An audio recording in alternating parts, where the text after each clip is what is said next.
ముఖ్యమంత్రి గారు ప్రశాంతమైనటువంటి ఒక విశాఖపట్నాన్ని గోవా సాంప్రదాయాన్ని తీసుకొస్తామని, గోవాలో ఉన్నటువంటి పద్ధతులు, గోవాలో ఉన్నటువంటి సాంప్రదాయాలు, గోవాలో జరుగుతున్నటువంటి కార్యక్రమాలు విశాఖలో కూడా తీసుకొచ్చి విశాఖపట్నాన్ని, ఉత్తరాంధ్రని గోవాలో తీర్చిదిద్దాలనేది ప్రధాన ఉద్దేశం అని మీకు తెలుసు, అందరికీ తెలుసు. అందులో భాగంగా మరి కూటమి ప్రభుత్వం తీసుకున్నటువంటి ఒక కీలకమైన అంశం విశాఖ ప్రజలకు విశాఖ బీచ్ లో షార్క్స్. విశాఖ బీచ్ లో షార్క్స్ అంటే చాలా మందికి తెలియట్లేదు. నాకు కూడా ఫస్ట్ అర్థం కాలే. షార్క్స్ అంటే స్నాక్స్ అనుకున్నాను నేను. అంటే సహజంగా షార్క్స్ అంటే అదేదో మంచి కార్యక్రమేమో, అభివృద్ధి చెందుద్దేమో, గోవాలో అలా ఉంటుందేమో అని తీరా చూసేసరికి షార్క్స్ అంటే సహజంగా తాగే వాళ్ళందరూ కూడా కూర్చొని తాగుతారు. షార్క్స్ అంటే బీచ్ లో పడుకొని తాగవచ్చు అనేది దాని అర్థం.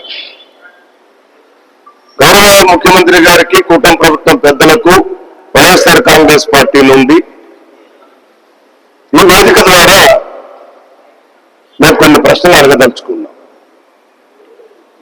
అయ్యా, మీరు సంపద సృష్టిస్తానంటే మేమందరం ఏదో అనుకున్నాం, కానీ ప్రశాంతమైనటువంటి ఒక విశాఖ నగరాన్ని మీరు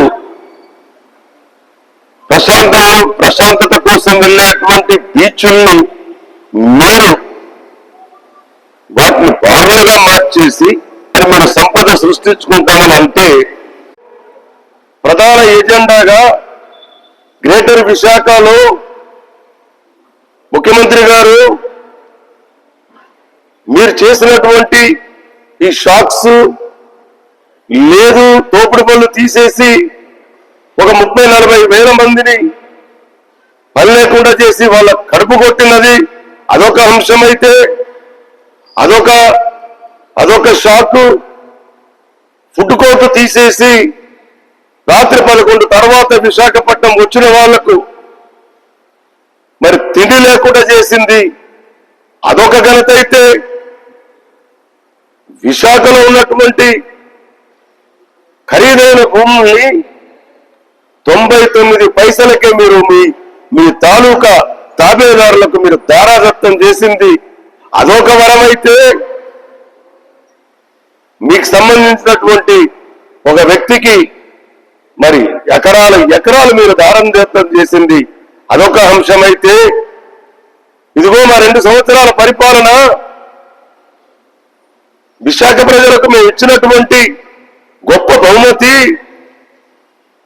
మా ఆలోచన విధానం విశాఖ ప్రాంతం వాళ్లకు ఎలా ఉంటుంది అని మీరు తెలియజేసి రేపు రాబోయే గ్రేటర్ విశాఖ ఎన్నికల్లో ఈ వేదిక నుండి వైఎస్ఆర్ కాంగ్రెస్ పార్టీ నుండి మిమ్మల్ని చాలా సూటిగా ప్రశ్నిస్తున్నా, బలంగా ప్రశ్నిస్తున్నా, జగనన్న మనిషిగా, వైఎస్ఆర్ కాంగ్రెస్ పార్టీ వాడిగా మీరు ఏం చేస్తున్నారు? విశాఖ ప్రజలకి ఏం చేద్దామనుకుంటున్నారు మీరు? నిన్నగాక మొన్న బీచ్ల్లో, పార్కుల్లో వాకింగ్ చేస్తే ఛార్జీలు పెడతామని చెప్పారు మీరు కూటమి ప్రభుత్వం అధికారంలోకి రాగానే రుషికొండలో మా జగనన్న నిర్మించినటువంటి బిల్డింగుల్ని రాబోయే అవసరాల కోసం మా జగనన్న నిర్మిస్తే ఇవాళ మీరు చెప్పిన సంపద సృష్టించడానికి వాటిని వాడుకుంటున్నారు స్టార్ హోటల్గా మార్చి అని. మిమ్మల్ని అడుగుతున్నా నేను, మీ మాటలు వెనక్కి తీసుకోండి. ఆ రోజు చాలా మంది ఇక్కడ శాసనసభ్యులు, పార్లమెంట్ సభ్యులు, మంత్రులు నోరుంది కదా అని వాళ్ళు ఇష్టం వచ్చినట్టుగా మాట్లాడారు. గౌరవ ముఖ్యమంత్రి గారు ప్రశాంతమైనటువంటి ఒక విశాఖపట్నాన్ని ఈ రోజున వారు గోవా సాంప్రదాయాన్ని తీసుకొస్తామని,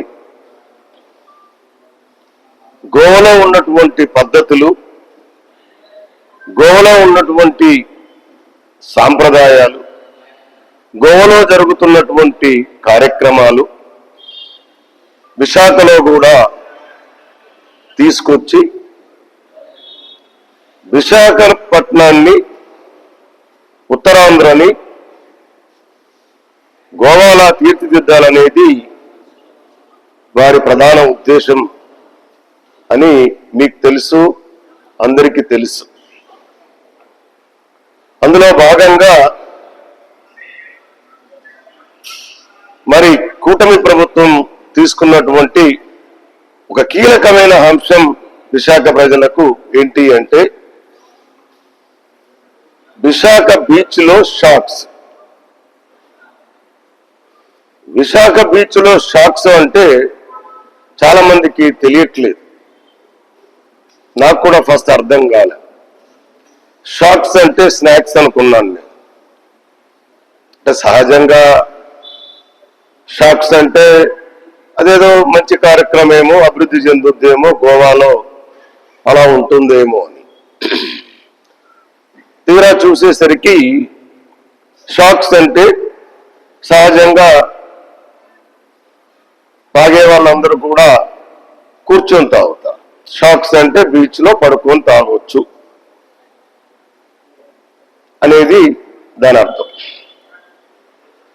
గౌరవ ముఖ్యమంత్రి గారికి, కూటమి ప్రభుత్వం పెద్దలకు, వైఎస్ఆర్ కాంగ్రెస్ పార్టీ నుండి ఈ వేదిక ద్వారా మేము కొన్ని ప్రశ్నలు అడగదలుచుకున్నాం. అయ్యా, మీరు సంపద సృష్టిస్తానంటే మేమందరం ఏదో అనుకున్నాం, కానీ ప్రశాంతమైనటువంటి ఒక విశాఖ నగరాన్ని మీరు ప్రశాంతత కోసం వెళ్ళేటువంటి బీచ్ల్ని మీరు వాటిని బార్లుగా మార్చేసి మరి మీరు సంపద సృష్టించుకుంటామని అంటే